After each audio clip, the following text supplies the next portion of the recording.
குறைந்த விலை நிறைந்த தரம் தங்கள் தேவைகள் அனைத்தும் ஒரே இடத்தில் ஜெயச்சந்திரன் டெக்ஸ்டைல்ஸ். 2024 இது நடக்குங்கிறது சித்தருடைய கணிப்பு. அவர் என்ன சொல்லுங்க, மெயினா முதல்ல சொன்னது பேரழிவு என்பது பஞ்சபூதங்கள் ஒன்றாக இணைந்து செயல்படும்ட்டார். பூமி பொழக்குங்கிறாரு, கடல் பொங்குமா, வானத்திலேருந்து எரி நட்சத்திரம் எரிமலை வெடிக்குமா, காத்துங்கன்னா ஒரு 50 கிலோமீட்டர் 500 கிலோமீட்டர் வேகத்தில் அடிக்குமா, எல்லாம் ஒன்றா இணைந்து ஒரு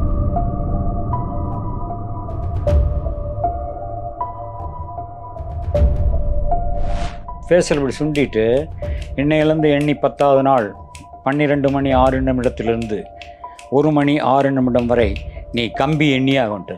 ஏங்க நான் என்ன திருடனா, ஃப்ராடா, என்னது கொலைக்காரனா கொள்ளைக்காரனா, நான் எது கம்பி எண்ணேன், ஜெயிலுக்கு போகணும் பாயா அப்படின்னு மறுபடியும் திட்டேன். ஆனால் அப்படி போனவர் திரும்பி இது நடக்கும், இதுக்கப்புறம் இந்த ஊரில் இருக்க மாட்டேன். ஒரு மாடு நீங்கள் வச்சிங்கன்னா அங்கே துஷ்ட தேவதை அண்டாது, அதையும் மீறி வெளியே வந்ததுன்னா இது க்ளூ கொடுக்குமா, அப்போ தான் கற்று அபசகனமா. நம்ம அதெல்லாம் கண்டுக்கிறது இல்லை. 1000 மாடு வளர்த்துனாலும் எப்போதான் ஒன்று கற்றும். 100 பூனையை வளர்த்துங்க, இடம் வளம் வராது. நீங்கள் கிளம்பும்போது காலை சுற்றி இடம் வளம் வந்ததுன்னா நல்ல சகுனம்பாங்க, வளம் இடம் வந்துன்னா தப்பு. நிச்சயமாக சொல்கிறேன், இன் ஃபியூச்சர் ஒரு தக்காளிக்கு 1000 பேர் அடிச்சுக்குவோம். விவசாயம் என்பது அவ்வளோ பாதிப்பெல்லாம் வந்து சித்தர்கள் சொல்லியிருக்காங்க. நீ சாப்பிட்ற பொருளுக்கு சிங்கி அடிப்பாங்க. ஒரு நாய் வந்து ஓலையிடுதுன்னா 4 சர்க்கிளில் சென்ட்ரலில் ஒரு நாய் ஓலை இருந்தால் 4 சர்க்கிளில் ஒரு டெத் இருக்குன்னு அர்த்தம். அதுக்கு தெரியும். நான்லாம் முதல்ல நம்ப மாட்டேன். நாய் கண்ணுக்கு மாடு கண்ணுக்கெல்லாம் யம தர்மராஜா தெரிவேன். அப்போல்லாம் நான் டேய் போட எல்லாம் பொய் சொல்கிறீங்க.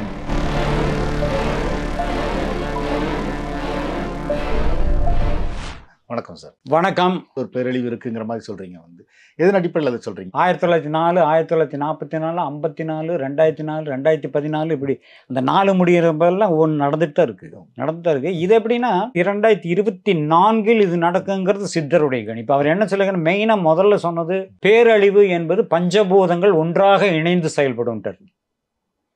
பஞ்சபூதம் நீர், நிலம், நெருப்பு, காற்று, ஆகாயம். பூமி பொழக்குங்கிறாரு, கடல் பொங்குமா, வானத்திலேருந்து எரி நட்சத்திரம் எரிமலை வெடிக்குமா, காத்துங்கன்னா ஒரு 50 கிலோமீட்டர் 500 கிலோமீட்டர் வேகத்தில் அடிக்குமா, எல்லாம் ஒன்றா இணைந்து ஒரு பனிஷ்மெண்ட் கொடுக்குமா. அதுக்கு ரீசன் மனிதனுடைய குணாதிசயங்கள் மிருகத்தனமாக போயிடுச்சு. இப்போ ஸ்ட்ரெயிட்டாக வந்து ஒருத்தனுக்கு ஒருத்தர் பனிஷ்மெண்ட் கொடுக்குற மொத்த ஜனங்கள் சேர்த்து கொடுக்குற பனிஷ்மெண்ட் தான் இயற்கை. அந்த இயற்கை தான் கடவுள். ஆனால் நீங்கள் இப்படி சொல்கிறீங்க சார், முன்னாடியுமே இது மாதிரி அழிவுகள் நடந்திருக்கு தானே. இப்போ தனுஷ்கோடி இதாக இருக்குது, வந்து நம்ம பூம்புகார் கடலுக்குள்ளே போயிருக்கு. இது மாதிரி ஒரு குறிப்பிட்ட காலகட்டங்களுக்கு ஒரு அப்பப்போ நடந்துக்கிட்டு தானே இருக்குது. அதெல்லாம் சும்மா அந்த ட்ரெய்லர், அதெல்லாம் என்ன கேட்டால் அதெல்லாம் ஒரு ட்ரெய்லரு. இப்போ ஒரு மெயின் பிக்சரு, இந்த மெயின் பிக்சர் ஆரம்பிச்சிருச்சு. அதாவது டைட்டில் தான் ஓடிட்டு இருக்கு. இனி 80 சீன் இருக்குது. அப்புறம் கிளைமேக்ஸ் எப்படி இருக்குன்னு பார்த்துக்குங்க. ஸோ என்ன சொல்கிறேன்னா, முக்கடலும் பொங்குங்கிறான். இப்போ ஒன்றுமே இல்லை, ஜனவரி 1ஆம் தேதி அன்றைக்கி ஜப்பானில் என்ன 140, 150 வரை எர்த்குயிக் 1 hour 2 hourலேயே. ஸோ இதெல்லாம் என்ன, இதெல்லாம் வந்து ஆரம்பம். ஆக கடலுக்கு கீழுள்ள பூமியின் அதிர்வுகளும் பிளவுகளும் தான் சுனாமி, பூமி அதிர்ச்சி எல்லாம். ஸோ இது வந்து அதிகமாக அது முக்கடல் கிட்ட நிச்சயமாக நிறையாவே நடக்குறான். இந்த பக்கம் பூமி கடலுக்கு கீழே பொழக்குது, அந்த பக்கம் பொழக்குது, இந்த பக்கம் பொழக்குதுன்னா அரபிக்கடல், வங்காள விரிவிட, இந்திய பெருங்கடல், அரபிக்கடல், வங்காளம் மூணு சேர்ந்து பொழந்ததுன்னு என்ன ஆகும்? ஃபஸ்ட்டு பாதிக்கிறது மேப்லேயே நம்ம இந்தியா தான், சவுத்தில் இருக்குது, கீழே எண்டில். ஸோ அதனுடைய பாதிப்பு கடல் பொங்குங்கிறாரு. அதே மாதிரி அவர் எழுதியது என்னென்னா, 24 டிசம்பர் 31க்குள் ராவண பூமி நீரில் மூழ்கும். அப்போ பாதி மூழ்குதான், முழுசா முழுதான்னு சொல்ல. ராவண பூமி கடல் நீரில் மூழ்குமா. கால்வாசி போனாவே பெரிய வம்பு தான். பட் நடக்கூடாது, நான் வேண்டிக்கிறேன். ஏன்னா வந்து எந்த உயிரிழப்பும் இருக்கக்கூடாது. பொருளெல்லாம் போச்சுன்னா மறுபடியும் சம்பாரிச்சிக்கலாம் ஒரு வயசில், உயிரிழப்பு கூட. பட் இந்த விஷயம் நடந்தே தீரும். அந்த டைமில் வந்து தேனாம்பேட்டை சிக்னல் இருக்கிற ஆலையம்மன் கோயில் கேள்விப்பட்டிருப்பீங்க. அது பல ஆயிரம் ஆண்டுகளுக்கு முன்னால் அது பேர் அலையம்மன் கோவில். அது வரைக்கும் பீச் இருந்திருக்கு. அப்போ தான் ஃபிஷர்மேன் வந்து கடற்கரையில் கட்டின கோயில் அது. தேனாம்பேட்டை சிக்னல் ஒரு பீச்சான். அப்போ மேற்கு சைடில் வந்து உங்களுக்கு அந்த அரபிக்கடல் பொங்கும் பொழுது ரிவர்ஸ் போனதான் இன்றைக்கி இருக்கிற மெரினா பீச், இங்கே வங்காள விரிவிடம். ஸோ மீண்டும் அலையம்மன் தோன்றுவாள் அப்படின்னு எழுதியிருக்காரு. அப்போ நீங்கள் என்ன பண்ணுவீங்க? அப்போ 6 கிலோமீட்டர் வரப்போகுது கடல். இது வந்து நடக்குமா நடக்காதான்னு எனக்கு தெரியாது. நான் படித்ததை சொல்கிறேன், அவ்வளோதான். நடக்காமல் தான் நல்லது. ஆனால் நடந்தாலும் அதில் எவ்வளோ மைனஸ் அதுக்கு உண்டான ஒரு ப்ளஸ்ஸையும் இயற்கை கொடுக்கும். ஏதோ ஒன்று இருக்கும். இதை விட நான் இன்னொன்று சொன்ன கோவிச்சுக்குவீங்க. இப்போவே விவசாயத்தை பற்றி எல்லாம் சொல்லியிருக்கேன். விவசாயம் அழியுது. நிச்சயமாக சொல்கிறேன், இன் ஃபியூச்சர் ஒரு தக்காளிக்கு 1000 பேர் அடிச்சுக்குவோம். ஏன்னா விவசாயம் என்பது அவ்வளோ பாதிப்பெல்லாம் வரும். சித்தர்கள் சொல்லியிருக்காங்க, நீ சாப்பிட்ற பொருளுக்கு சிங்கி அடிப்பாங்கிற மாதிரிலாம் எழுதியிருக்காங்க. ஸோ வந்து விவசாயமெல்லாம் நம்ம பார்த்துக்கணும். ஏன்னா இப்போவே ஒன்றும் இல்லை, பொங்கலுக்கு அறுவடையெல்லாம் பார்த்தீங்களா, சீர்காழி பக்கம் எல்லாமே நாசமாக போச்சா. ஸோ இந்த மாதிரி நீர் அழிவுன்னு வந்தால் நம்ம எங்கே போகிறது? பயிர்களெல்லாம் நாசமாகும். இப்போ கிடைக்காதல்ல. ஆனால் நீங்கள் சொல்றபடி பார்த்தீங்கன்னா டிசம்பர் கம்மிங் 31 இதை பற்றி வேற யாரும் எதுவும் சொல்லியிருக்காங்களா? வேற யார்? நான் வந்து படித்ததில் வச்சு சொல்கிறேன். அப்புறம் நிறைய சயின்டிஸ்டெல்லாம் இதை சொன்னதாக வந்து நான் யூடியூப்ல பார்த்தேன். இப்படி இருக்கலாம் நடக்கலாம்லாம் போட்டிருந்தாங்க.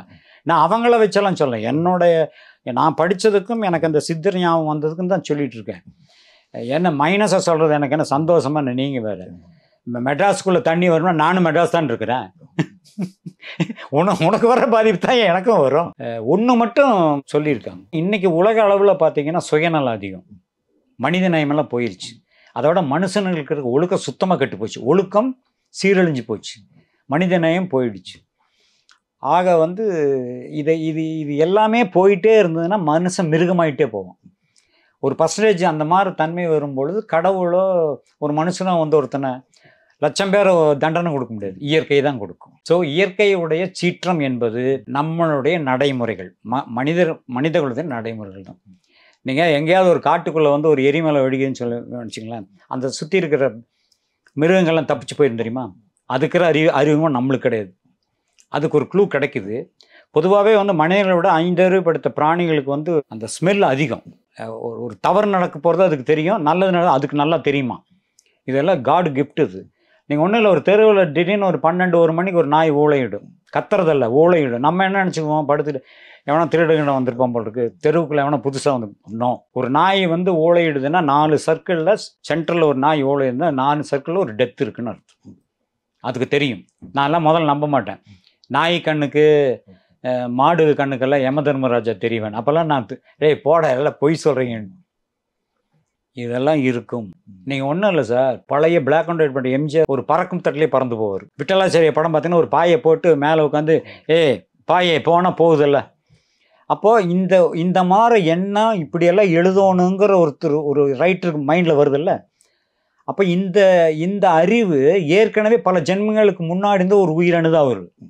இப்படியெல்லாம் இருந்திருக்கு சார். இல்லாமல் ஒருத்தர் நம்மளுக்கு கற்பனை வராது, புது ஐடியாலாம் வருதுன்னா. அதனால் என்ன சொல்கிறேன், ஃப்யூச்சரில் வந்து நிச்சயமாக ஒரு மனுஷன், இப்போ நான் நினச்சேன்னா இப்போ அமெரிக்கா போனால் நான் பறந்து போயிடுவேன். இந்த காலமெல்லாம் வரும். அது சயின்டிஃபிக்காக ஏதாவது ரெக்கையெல்லாம் கண்டுபிடிச்சி மோட்டரெல்லாம் வைக்கிறேன், அது தெரியாது.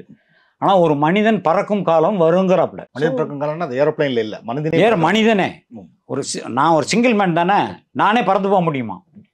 அது விஞ்ஞான வளர்ச்சியில் ஒரு வேளை அந்த பறக்கும் தட்டு மாதிரி கட்டிட்டு போகிறாங்களா, அது தெரியாது. ஆனால் பறக்கிற காலம் வரும்னு இருக்குது. ஸோ அதுவும் நடக்கலாம். நீங்கள் சொன்னீங்க சார், இப்போ தான் ட்ரெய்லர் இது ஓடிக்கிட்டு இருக்கு அப்படின்னு சொல்லி. ட்ரெய்லரே இப்படி. ஸோ இதை பற்றின குறிப்புகள் ஏதாவது முன்னாடி இருக்கா? இப்போ இந்த வருஷம் பெஞ்ச மழை, இப்போ சென்னையில் வந்து பெருமழை பெஞ்சது, அப்புறம் தென் மாவட்டங்களில் மழை பெஞ்சது வந்து இதை பற்றி ஏற்கனவே சொல்லப்பட்டிருக்கா? சித்தர்கள் வாக்குலையாது இல்லைன்னா? நாட் ஓன்லி இந்தியா சார், உலக அளவில் பேரலைகள். உலக அளவிலேயே நிலம் நீராகவும் நீர் நிலமாகவும் மாறுமா. ஒரு பக்கம் பூமி வந்து கடலாக போகும், ஒரு பக்கம் கடல் வந்து பூமியாக மாறும். மாற்றங்கள் தான். அது 30,000 வருஷமா 3 லட்சம் வருஷம் நம்மளுக்கு தெரியாது. ஆனால் நடக்கும், நடந்துட்டு அது இந்த வருஷம் கண்டிப்பாக நடக்குங்கிறது நான் படித்தது 24. நீங்கள் ஒரு இன்ஜினியரிங் ஸ்டூடெண்ட்ஸ், அதனால் உங்களுக்கு சயின்ஸும் நல்லா தெரியும். அந்த ஜோதிடம் சித்தர் வாக்குகள் மாதிரி விஷயங்கள் அறிவியலுக்கு முரணாக இருக்குது அப்படின்னு சொல்கிறாங்க. வந்து அதை நீங்கள் எப்படி பார்க்குறீங்க? அதே சயின்ஸ் சில பேர்லாம் சொல்லியிருக்காங்க, ஏதோ ஒரு பெரிய இப்படியெல்லாம் நடந்தது. இங்கிலாந்து ராணியெல்லாம் இந்த வருஷத்தில் இறந்துருவாங்கன்னு சொன்னதெல்லாம் நடந்திருக்குல்ல. இது நடந்திருக்குல்ல. முதல்ல ஜோதிடம் என்பது வந்து கிரகங்களை வைத்து தான். இப்போ நீங்கள் வந்து திங்கட்கிழமை காலையில் 6 மணி 6 நிமிஷத்துலேருந்து 7 மணி 6 நிமிஷம் அப்படின்னா சந்திர ஓரைம்பாங்க. அதுக்கப்புறம் சனி, சூரியன், சுக்கிரன், புதன் அப்படி மாறி வந்துக்கிட்டே இருக்கும். அந்த ஓரைங்கிறது என்ன தெரியுமா? இதே சயின்ஸில் சொன்னாங்களே தெரியாது. அப்போ ஜோதிட கூற்றுப்படி என்னென்னா, அந்த விடிய காலத்தில் அந்த மண்டே அன்னைக்கு பார்த்தீங்கன்னா சந்திரனுடைய ரேசஸ் தான் முதல் சூரியன் வந்து ரேசஸ் சந்திரன் மேல் பட்டு ரேசஸ் பூமிக்கு வர்றது மண்டேல. அதே செவ்வாய்க்கிழமை பார்த்தீங்கன்னா 6லேருந்து 7, 6 வரைக்கும் பார்த்தீங்கன்னா அந்த செவ்வாயோடைய ரேசஸ் சூரியன்லேருந்து பட்டு நம்மளுக்கு வருமா. ஸோ அந்த ரேசஸ் வந்து உழுகிறது தான் நம்ம பூமியில். ஒவ்வொரு கிழமையிலையும் இது மாறி வந்துக்கிட்டே இருக்கும். அது காரணம் வந்து பூமி சுற்றிக்கிட்டே இருக்குல்ல. ஸோ அங்கே போகும்போது நம்ம வரும்போது அந்த ரேசஸ் கரெக்டாக விழுகுமா. ஆன்டி கிளாக் வாய்ஸ் தான் சுற்றுது பூமி, இப்படி தானே சுற்றுது. ஸோ அதனால தான் மாற்றங்கள். இப்போ அந்த கிரகங்கள் இப்படி சுற்றுன்னு நம்மளது மட்டும் ரிவர்ஸில் சுற்றிட்டு போகும் இல்லையா. ஸோ அந்த வந்து ரேசஸ் விழுகிறதுங்கிறது வந்து ஒவ்வொரு கிரகங்களுடைய பவரும் நம்ம மேலே விழுகுது. அப்போ இங்கே இருக்கிற ராசிக்காரன், இவன் செவ்வாய்க்கு அதிபதியில் பிறந்தான், இவன் புதனுக்கு அதிபதியில் பிறந்தான், இன்றைக்கி வந்து புதன் திசை அவனுக்கு நடக்குது, இல்லை இவனுக்கு குரு திசை நடக்குது அப்படிங்கிறதெல்லாம் அதில் கால்குலேட் பண்ணுது. ஜோசியம் வந்து கடல். நாமெல்லாம் படித்ததுன்னா அது இவ்வளவுதான் இருக்கும். அது பெரிய கடல். ஏன்னா அத்தனை விதமான விஷயங்கள் ஒரு ஜோதிடத்துக்குள்ள, எவ்வளோ நட்சத்திரம், எவ்வளோ ராசிகள், எவ்வளோ பாதங்கள். ஸோ அதெல்லாம் சொல்ல முடியாது. எல்லாரும் பொதுவாங்க இப்போ ஒரு 20-25 நிமிஷத்தில் ராசியே மாறுது அப்படின்னு. அந்த மாறுற ஸ்டேஜில் அதுவாங்கிற கன்ஃபியூஸில் பிறந்தவங்க கூட இருப்பான். ஸோ சொல்ல முடியாது. பொதுப்பலன்னு சொல்கிறாங்க. பட் பர்டிகுலராக அவங்களோட டைமே நீங்கள் பிறந்த இடம், பிறந்தது அந்த ஜோசியத்தை எப்படி குறிக்கிறான், உங்களுக்கு ஜாதகம் போடுறோம் எப்படி போடுறாங்க, சூரிய உதயத்தை வச்சு தான் இல்லையா? திங்கக்கிழமை காலையில் நான் 6 மணிக்கு நான் இங்கே பிறந்தான்னா, இதே வந்து திங்கக்கிழமை காலையில் 6 மணிங்கிறது அமெரிக்காவில் வேறு, அங்கே சூரியன் வேறையா? அப்போ பிறகு ஜாதகமே மாறிடுச்சா? ஸோ ஒரே ஜாதகம் இருக்காது, ஒரே கைரேகை இருக்கா முதல்ல யாருக்காவது ஒரே மாதிரி இருக்காது. ஸோ இல்லைல்ல விதி. அதனால தான் இதெல்லாம் பார்த்து தான் கற்றுக்க ஆரம்பித்தேன். நீங்கள் வந்து ஒரு வித்தியாசமான ஒரு மனிதராக இருக்கீங்க. வந்து ஒரு திரைப்பட இயக்குனர், தயாரிப்பாளர், நடிகர், இது எல்லாத்துக்கும் தெரிஞ்ச முகம். அப்புறம் ஆன்மீகவாதி, ஜோதிட மேதை. நீங்கள் ஒரு பொறியியல் படித்தவர், கிறிஸ்தவரும் கூட. வந்து எப்படி உங்களுக்கு வந்து இந்த ஜோதிடம், சித்தர் வாக்குகள் மேலாம் வந்து ஒரு ஈர்ப்பு வந்தது? பேசிக்காக கிறிஸ்டியனாக பிறந்தாலும் கூட அந்த சின்ன பிள்ளைலேருந்து அப்பா அம்மா சொல்கிறது தான், சர்ச்சுக்கு கூப்பிட்டு போகிறது வருது, எவ்ரி சண்டே மாஸுக்கு போகிறது, இதெல்லாம் ரெகுலராக போகும். பட் இருந்தால் நான் பள்ளிக்கூடத்தில் படிக்கும்போது என்னுடைய நண்பர்கள் அத்தனை பேருமே மேக்ஸிமம் இன்ட்ரெஸ்ட் தான். அதில் ஒரு பையன் வந்து இஸ்லாமியன், முஸ்லீம். இப்போ அவங்க கூடலாம் போகும்போது அவங்க போகிற கோயிலுக்கு நான் போவேன். எனக்கு அந்த சின்ன வயசு அந்த பாகுபாடெல்லாம் கிடையாது. ஏன்னா அப்படின்னா ஒரு கிறிஸ்டியன் வந்து எல்லா கோயிலுக்கு போகிறது ஈஸி. காரணம் வந்து அது பர்டிகுலர் இந்து கோயிலுக்கு போய் சாமிடுறது ரொம்ப ஈஸி. நீங்கள் இந்து கோயிலுக்கு போனீங்கன்னா ஒன்றும் கிடையாது, நேராக போயிட்டு இப்படி கும்பிட்டாவே போதும். ஆனால் கிறிஸ்டியன் இதில் போனீங்கன்னா மண்டி போடணும், ஜெபிக்கணும். அதே மாதிரி இஸ்லாமிய மசூதிக்கு போனீங்கன்னா மண்டி போடணும், ஜெபிக்கணும். அந்த ப்ராக்டிஸ் எல்லாம் நிறைய பேருக்கு வராது. பட் மற்ற இதில் இருக்கிறவங்கெல்லாம் இந்து சாமி கும்பிட்றது ரொம்ப ஈஸி. சும்மா இப்படி கன்னத்தில் போய்ட்டு இப்படி கும்பிட்டா வேலை முடிச்சது.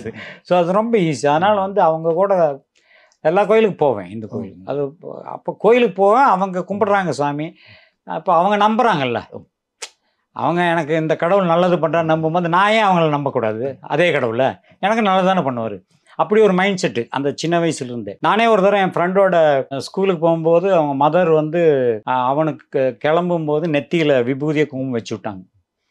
நான் அவனை பிக்கப் பண்ணிட்டு தான் ஸ்கூலுக்கு போவேன். நான் சொல்ல 2nd ஸ்டாண்டர்ட்லேருந்து. இப்போ என் பேர் மோகன் தான். மோகனை நீ ஏன் வெறு நெத்தியில் இருக்கேன்னு எனக்கும் குங்குமம் வச்சாங்க. நான் ஸ்கூலுக்கெல்லாம் போய்ட்டு ரிட்டர்ன் வீட்டுக்கு போனோன்னே எங்கள் மதர் பார்த்தாங்க. அப்போ கிறிஸ்டின்ஸ் எல்லாம் வைக்க மாட்டாங்க பொட்டெல்லாம். பார்த்தோன்னே என்னடா பொட்டெல்லாம் இல்லை, ஜெயச்சந்திரன் அவங்க அம்மா வச்சு விட்டாங்க அப்படின்னு. டே லட்சணமாக இருக்குடா அப்படின்னாங்க. அவங்க கோச்சிக்கல, முகத்துக்கு ஒரு லட்சணமாக இருக்குன்னு. அன்னைக்கு பிடிச்சது தான். வெளியூர் வந்து பொட்டுலாம் வரமாட்டேன். மதம், இனம், மொழி, ஜாதிகள் அப்பாற்பட்டது. எனக்கு பிடித்ததை நான் செய்கிறேன், அவ்வளோ. இந்த ஜோதிடம், இந்த சித்தர், இந்த மாதிரி விஷயங்கள் மேலே எப்படி வந்து? காலேஜ் வரைக்கும் வந்து இந்த ஜோதிடம் இதெல்லாம் நம்ப மாட்டேன். எல்லா கடவுளையும் கும்பிடணும்னே இந்த ஜோசியத்து மேலே நம்பிக்கை இல்லை. ஒரு தடவை என் நண்பரோட பேசிகிட்டு இருக்கும் பொழுது ஹோட்டலில் ஒருத்தர் வந்தார். அவர் பார்த்தா சாமியார் மாதிரியும் தெரியல, ஒரு பிச்சைக்கார மாதிரியும் தெரியல. அப்போ ஜனதா சாப்பாடு, ₹1 ஒரு சாப்பாடு சாப்பிட்டாரு, போனார், கையை கழுவாரு, வந்தார், பில் தூக்கி வச்சார். என் ஃப்ரெண்டு தான் கேஷில் உட்காந்துருக்கான். வச்சுட்டு நேரம் திரும்பினோன்னா நான் பக்கத்தில் நிற்கிறேன். அவரை விட்டுட்டு என்னை பார்த்து இப்படி சொல்கிறாரு, தம்பி உனக்கு ஒன்று சொல்லணுங்கிறாரு. எனக்கு இன்னி கோவம் வந்துச்சு. ஏன்னா ஜோசியமாக போயான்ட்டேன், கொங்கு தமிழில் திட்டேன். போயான்ட்டேன், நீ திட்டுனாலும் பரவாயில்ல, நான் சொல்லியே தீருவேங்கிறாரு. என் ஃப்ரெண்டுன்னு சொல்லி ஹோட்டலில் 4 பேர் வந்து போகிற இடம், சீக்கிரம் சொல்லிட்டு போயான்ட்டு அவன் தப்பிச்சுக்கிட்டான். ஒரு சொல்லார் பாருங்க, இப்படி ஃபேஸில் இப்படி சுண்டிட்டு, இன்னையிலேருந்து எண்ணி 10வது நாள் 12:06 1:06 வரை நீ கம்பி எண்ணியாகன்ட்டார். இப்போ என்ன பண்ணுவீங்க? ஏங்க நான் என்ன திருடனா, ஃப்ராடா, என்னது கொள்ளைக்காரனா? நான் எது கம்பி எண்ணேன்? ஜெயிலுக்கு போகணும் பாயா அப்படின்னு மறுபடியும் திட்டு இருந்துச்சு. ஆனால் அப்படி போனவர் திரும்பி இது நடக்கும், இதுக்கப்புறம் இந்த ஊரில் இருக்க மாட்டேன், இங்கேருந்து போய் நல்ல பிரமாதமாக வருவேன் போ அப்படின்னு போயிட்டு இருக்கு. இது நான் மறந்துட்டேன். கரெக்டாக 10வது நாள் அப்போ தான் திமுகவிலிருந்து புரட்சித் தலைவர் எம்ஜிஆர் வெளியே வந்து எகென்ஸ்ட் டிஎம்கே பந்த் பண்ணுறாரு. அவங்களுக்கு எதிராக, திமுக ஆட்சிக்கு எதிராக ஒரு பந்த் பண்ணுறாரு. அப்போ கலைஞர் கருணாநிதி என்ன பண்ணாருன்னா 144 போட்டார். அப்போ இந்த 144 எங்கள் ஊர்லலாம் 144 கடை எதுவுமே இருக்காத.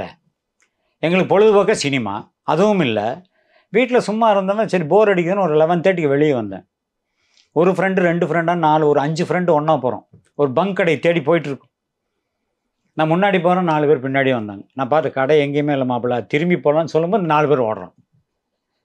என்ன பார்த்துட்டு ஓடுறோம்? நான் திரும்பி பார்த்தா பக்கத்தில் ஒரு 100 பேர் நினைத்துக்குள்ளே போட்டோம். என்னன்னா 144 2 பேருக்கு மேலே பேசக்கூடாது, போகக்கூடாது. நீ 5 பேராடா, அவன் 4 பேர் ஓடிட்டான். என்னத்தைக்குள்ளே போட்டோம். கொண்டு போய் கோயம்புத்தூர் RS போலீஸ் ஸ்டேஷனில் பேரெல்லாம் எழுதி உள்ளே தள்ளுறேன் 12-6. அப்புறம் என் ஃப்ரெண்டோட அப்பா வந்தார் என்னை கூப்பிட்டு போகிறது. அவர் வந்து அரை மணி நேரம் வெயிட் பண்ணதுக்கப்புறம் என்னை பிடிச்ச அசை வந்தார். யார்? அந்த மோகன், என் பையனோட ஃப்ரெண்டை தெரியாமல் கூப்பிட்டு வந்தேன். வெளியே அனுப்பு, கதவு தர 1 நான் ஒன்றுமே பண்ணலை, 1 மணி நேரம் கம்பி எண்ணனேன். அப்போ தான் நினச்சேன், அப்போது கடவுள் ரூபத்தில் ஏதோ ஒரு மனிதனோ, அது யாரோ சாமியாரோ ஞானியோ உங்களுக்கு நேரடியாக வந்து உன்னை சொல்கிறாரு. அப்போ தான் நம்ப ஆரம்பித்தேன். ஓ, அப்போ ஃபேஸ் ரீடிங், ஃபேஸை பார்த்தோன்னே ஒரு ஜோசியம் சொல்கிற அளவுக்கு இந்து இதுகளில் எல்லாம் இருக்குது, சம்பிரதாயம் எல்லாம் இருக்குதுன்னு நினச்சி அதை கற்றுக்க ஆரம்பிச்சு. அப்புறம் தான் நம்பிக்கை வந்தது. அதுலேருந்து பார்த்தீங்கன்னா அப்புறம் இந்து புராணங்கள், கதைகள், கடவுளை பற்றி, இந்த ஜோசிய ஜாதகம், நவகிரகம்னா என்ன எல்லாத்தையும் புரட்டி எடுத்து படிக்க ஆரம்பித்தேன். எப்பவுமே ஒரு விஷயம் உங்களுக்கு நடந்தால் தான் நீங்கள் நம்புவீங்க. சொன்னால் நம்ப மாட்டீங்க, அவன் சொன்னால் இவன் சொன்னாலும் நம்ப மாட்டீங்க. உங்களுக்கு நடந்து நீங்கள் நேரில் பார்த்தால் மட்டும்தான் நம்ப. ஏன்னா கண்ணால் பார்ப்பதும் போய், காதால் கேட்பதும் போய், தீர விசாரிப்பதே மெய்யின்னா. என்னை பார்த்தா தீர விசாரியா தப்பு. ஒரு விஷயத்தை கேட்டால் நீங்கள் ஒரு மாதிரி சொல்லுங்க, அவர் ஒரு மாதிரி சொல்ல, இன்னொருத்தர் ஒன்று பார்த்த நான் சொல்கிறதா கரெக்டாக இருக்கும். உங்களுக்கு புரிஞ்சதா? கண்ணால் பார்க்குறதா உண்மை. நான் கண்ணால் பார்த்த விஷயங்கள், என்னுடைய அனுபவங்கள் தான் அதெல்லாம் படித்தது. நீங்கள் எப்படி கணிக்கிறீங்க சார்? ஃபேஸ் ரீடிங் மூலமாக தான் கணிக்கிறீங்களா? இல்லை ஃபேஸ் ரீடிங் அந்த அளவுக்குலாம் எனக்கு ஞானம் இல்லை. அதெல்லாம் பெரிய பெரிய ஞானிகள் பார்த்தோன்னே. இப்போ ஒன்றும் இல்லைங்க, நீங்கள் தெருவில் போயிட்டுருப்பீங்க, சம்மந்தமேலாம் ஒருத்தர் கிராஸ் பார்த்து போடான்ட்டு போவான், சம்மந்தமே இருக்காது. பட் அவர் வந்து ஒரு க்ளூ கொடுத்துட்டு போகிறார், 1000 நேரம் வந்து க்ளூ கொடுக்குறாரு. அப்போ ஏன் சொன்னால் நம்ம யோசிக்கிறது இல்லை. இவன் யார் நம்மளை அப்படி தான் சொல்லுவோம் மொழியே. அங்கே ஒரு ப்ளஸ்ஸோ மைனஸோ இருக்கும், அதனால சொல்லிட்டு போகிறாங்க. அப்புறம் எங்கேயோ போகிற ஒரு சுழல் காற்று பார்த்தீங்கன்னா உங்களை வந்து சுற்றிட்டு போகும். ஏன் சுற்றுதுன்னு உங்களுக்கு தெரியாது. இதெல்லாம் வந்து இயற்கை தான் கடவுளை என்ன கேட்டால்.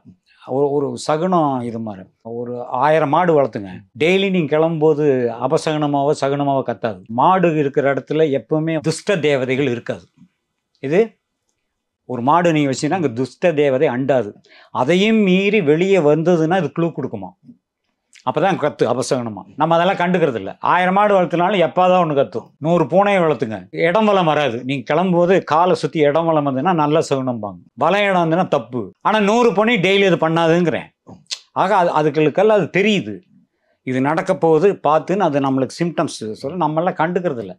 நம்ம வந்து படிக்கிறோம், பிடிக்கிறோம், வேலை வெட்டி போகிறோம், கல்யாணம் பண்ணுறோம், குடும்பம் நடத்துகிறோம், சம்பாதிக்கிறோம், ஜாலியாக இருக்கிறோம். இதைத்தான் நம்ம பொழப்பே ஒழிய மனிதனுடைய பூர்வீகத்திலிருந்து நம்ம எல்லாருமே கற்றுக்கிறது இல்லை, எப்படின்னு தெரிஞ்சுக்கிறது ஆசைப்படுறது இல்லை. இன்றைக்கி என்ன நடக்குது அப்படி போயிட்டுருக்கோம்.